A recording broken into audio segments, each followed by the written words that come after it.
இந்திய அரசியலமைப்பின்பால் இடைவிடாத உளமார்ந்த பற்றுள்ள இந்திய குடிமகன் ஆகிய நான் நமது அரசியலமைப்பின்படி தீண்டாமை ஒழிக்கப்பட்டு விட்டது என்பதை அறிவேன்.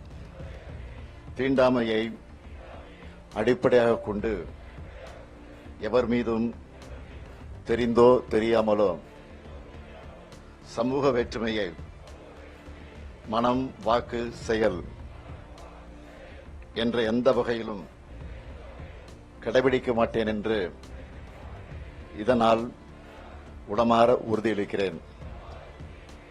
அரசியலமைப்பின் அடிப்படை கருத்திற்கிணங்க சமய வேறுபாடற்ற சுதந்திர சமுதாயத்தை உருவாக்குவதில் நேர்மையுடனும் உண்மையுடனும் பணியாற்றுவது எனது கடமையாகும் என்பதையும் உணர்வேன்.